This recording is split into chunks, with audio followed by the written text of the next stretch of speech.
So dear Mattsons, what do you do when your child says, I hate you? Yeah, I feel that with you. That is a tough one. Yeah. Well, the first thing is to not freak out or react, right?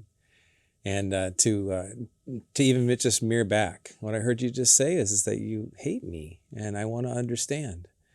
And so not reacting is really, really key. Again, trying in that moment to not break down and to fall apart into tears or worse or other emotions, but to stay present and to parent and to lead. And it is a hard thing to do, to hear from a child at whatever age they might be, younger to teen, something like that.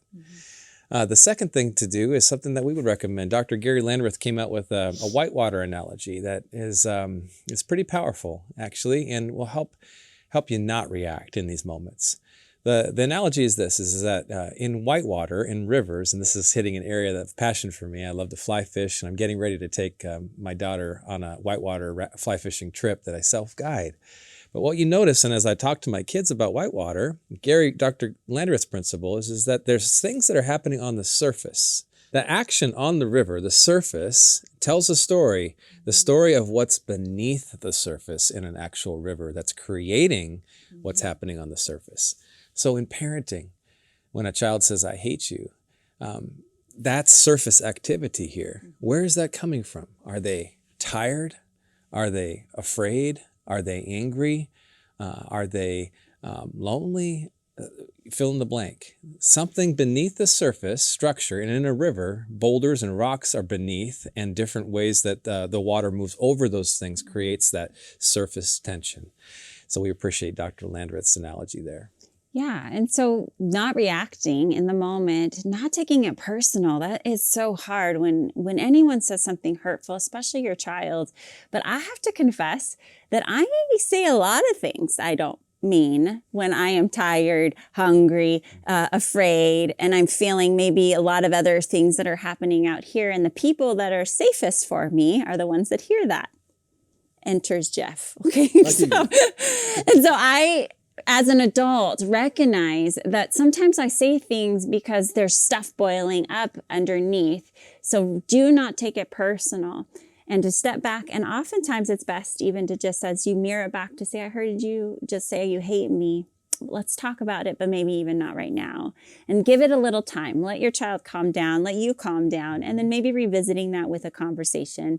And it's as simple as, what's going on right now? Or you seem really upset, or you seem really angry at me. And let your child be able to share without you taking it personal and trying your best to understand it all in like information. And that's a high level skill, especially if you've got a lot of history with your child and this is a pattern. But being able to recognize that there's something else. And again, sometimes it's just as simple as they were really hungry and they let their verbal words fly. They're a verbal child. You've learned that about them. And that's something they're going to have to work on the rest of their life. That enter me in self-control with my tongue, okay?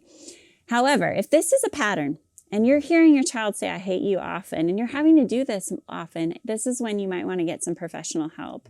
There might be something else that is going on underneath that white water and that a professional can really assess, either give you confidence that your child is doing okay, or maybe give some clarity and some support and resources to say there's something else going on and we want to make sure we address that. So don't ignore it if it's an ongoing pattern. Something's going on. But just know that you are the right parent for the job. And to be confident that even though your child feels mad at you right now and is saying hurtful things, that at the end of the day, they want to be close to you. They want to be loved by you and want to love you back. And actually, children are pretty forgiving and are willing to restore things if we will hear them and understand what needs to be repaired between us. An important thing to remember is to not let our children's behaviors dictate the way that we love them. Meaning, just because they say, I hate you, doesn't mean now you're going to punish them or give them a silent treatment or now give them a consequence. There are many times where we need to step back and recognize that our children are children and they're working their way through their own emotions, and they really need a guide. And like God does with us, where his love pursues us even when our behavior isn't that great, the same kind of thing we want to do with our children is to be consistent in our pursuit of them. So take responsibility and follow up and check in and figure out what's beneath that surface so they feel loved even in the midst of when they messed up. And remember, you're the right person for the job, and we are here cheering you on.